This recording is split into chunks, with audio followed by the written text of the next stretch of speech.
Hello, I'm Mackenzie. I'm the supervisor of laboratory education here at the Boonshoft Museum of Discovery. Today, we are going to be learning all about trebuchets. A trebuchet is a siege weapon that was used by the French back in the 16th century, and it is actually a simple machine.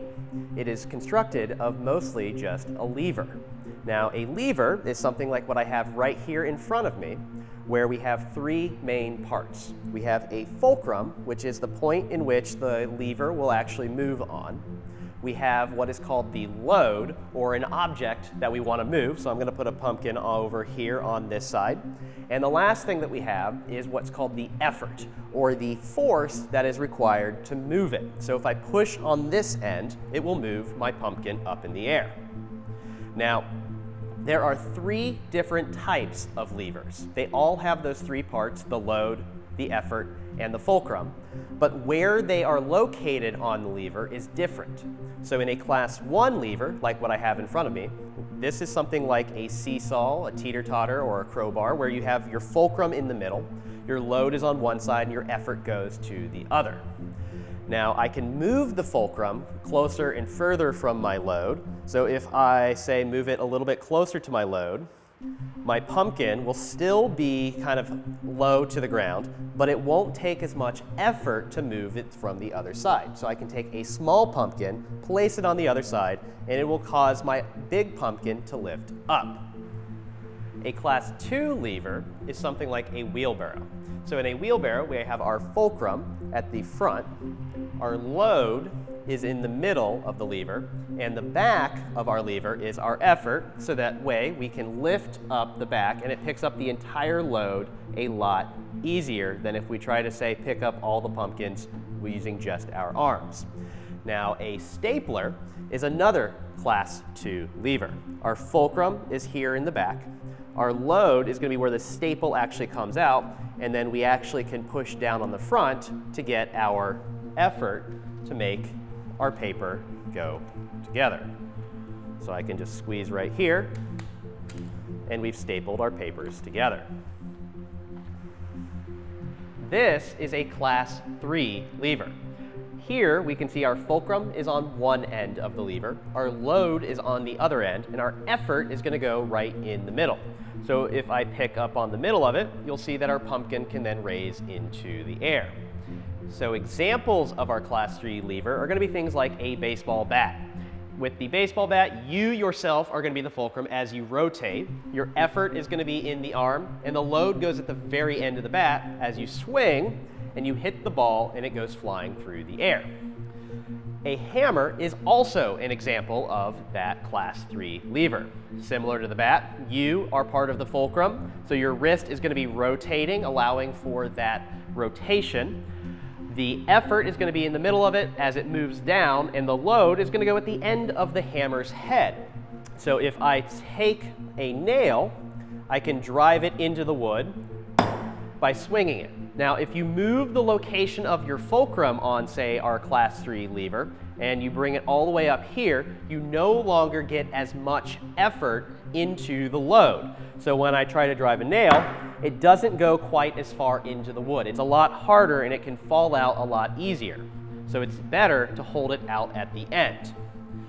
Now, for today, we are talking about the trebuchet. The trebuchet is actually a class 1 lever. And we know that because of the location of the fulcrum is right in between the load and the effort. Now, this is considered to be a counterweight trebuchet. This is because of the fact that it uses gravity to work and move around. So we have our counterweight right here, and on the other end where our load will be, we call this part the swing arm. Now, you may have noticed the fulcrum is not actually directly in the middle of this lever. It's actually offset. So about a fifth of our arm is actually on one end, and the rest of it, our swing arm, is much longer. The reason this is as our counterweight goes down, the other end will be able to move much faster. Now, to secure the load, we use what's called a sling. Now, the sling can be made out of cloth, it could be made out of woven rope. There's lots of different things that can be used to hold our load. So in this case, we're going to be talking about using a pumpkin as the load. So if we can secure it inside of there and then use the other end of our rope to hook onto our nail here. And what this does is it holds it all in place until we're ready to launch. And we can actually pull back a little bit, and if I wanted to, I could let go. Now, we don't really want to be launching pumpkins inside, so what I'm going to do is I'm going to take us outside so we can launch a pumpkin. Now, instead of using this small trebuchet, we are going to be using one that is a little bit bigger. So this trebuchet has a swing arm that is 5 feet in length, which means that hopefully we can get things to launch a little bit further than our small one. So here you'll see that we have our counterweight. This is actually a pair of car rotors. We have our fulcrum, about the same location as our smaller one, and then we have a very large swing arm. Now, because it is a larger trebuchet, we are going to be actually launching something a little bit bigger than a candy pumpkin. We are going to attempt to launch this sad little pumpkin. So I'm going to put it into the sling.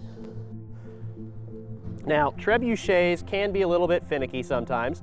They work most of the time. Sometimes they don't work.